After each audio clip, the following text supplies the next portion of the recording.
there's one thing Republicans have been consistent on for decades, it's their strong opposition to tax hikes on anyone at any time. But now the president is signaling he may be ready to change that. We are told that the president, in a phone call with the House Speaker on Wednesday, raised the idea of letting the tax cuts on the wealthiest Americans expire. That would help pay for some of the spending cuts that they want to get to and other tax cuts as well.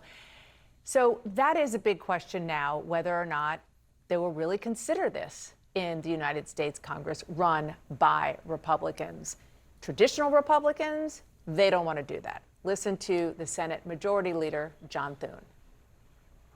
We don't want to raise taxes on anybody. I mean, we're about lowering taxes on Americans. The president's emphasis, a particular emphasis on working Americans, is one that most people appreciate. The panel is back. Phil? It is a very difficult moment for Republican leadership right now, not just because of this issue, but because reconciliation bills are really hard. Finding pay-fors for reconciliation bills is really hard, particularly when the president's priorities, which are red lines for this White House, and tax on tips being kind of the critical one we think about the campaign, there's several of them, are quite expensive. This is reality-based in the sense of they need revenue. This would be something that would raise revenue. This is politically, I think, something that tracks because there is a kind of populist right-wing element, not just in the White House, but also pushing on the White House to pursue policies like this. The difficulty is I don't see how you could find Republicans in the House or Senate that would go this direction. What makes it far more difficult is the fact that when the president posted about it this morning, he was like, well, I mean, I don't hate it. I don't love it. Maybe we'll do it. I don't really know, which is the last thing that Senator John Thune or Speaker Mike Johnson need in this moment. Like, they need him to say yes or no, and then go forward from there. Although it's a trial balloon. I mean, this is... But he's already floated it twice, Yeah. and then killed it himself, and then had his advisors kill it, and then House Republicans killed it, and now it's back, and now he's wishy-washy on it, and that's where it gets complicated. Yeah, I understand. That's a really good point. And you mentioned, Phil, the idea that this is also coming from the newer wing of the Republican Party, which is the more populist part, particularly part of the MAGA base, and that is led by Steve Bannon. Listen to what he said on this idea. You extend the tax cuts for the working class and middle class. You give them the additional tax cuts. And millionaires, I think President Trump's concept is the millionaire people making $1 million and above, so it's not the whole upper bracket. They increase to 40%. But I think they're, the carried interest has got to go away. This whole phony thing about putting your stock in these foundations tax-free has to go away. I actually think there should be taxes on financial transactions. I think there's all types of populist economic policies.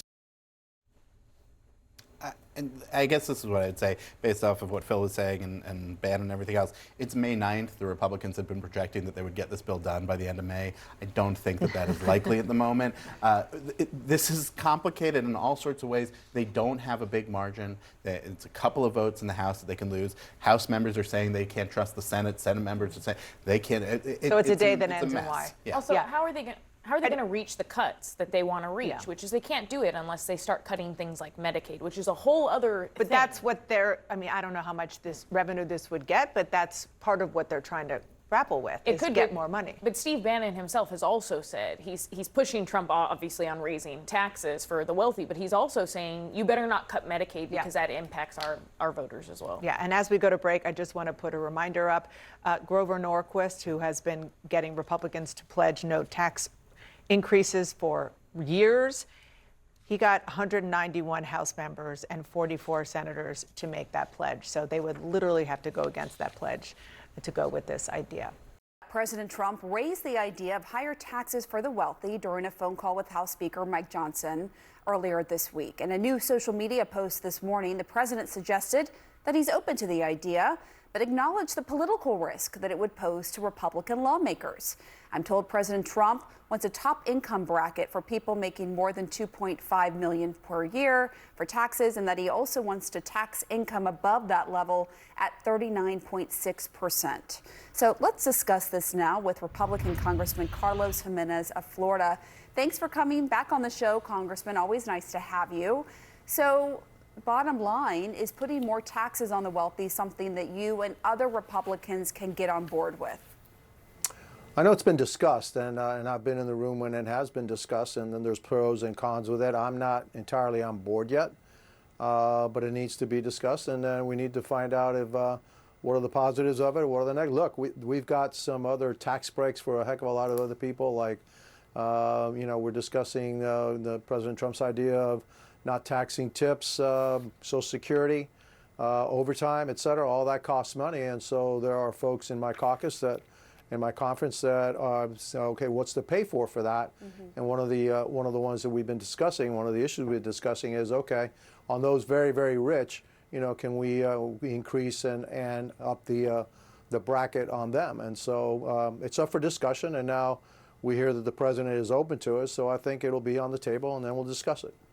And so you said right now as it stands, you're not entirely open to it. Why is that? No, I didn't say I wasn't open to it. Oh, I I'm said sorry, I was open to it. Okay, You were, okay. I'm not there yet. I thought you said wasn't. Okay. No, I'm not. I'm that. just not there. I'm not there yet. But I am open to the discussion. Yeah, and let's see what are the positives, what are the negatives, and the offsets to it. Look, the one thing that we can't do is that we must pass the big beautiful bill, because if we don't, we're going to have the largest tax increase in American history. So that's what we're focused on.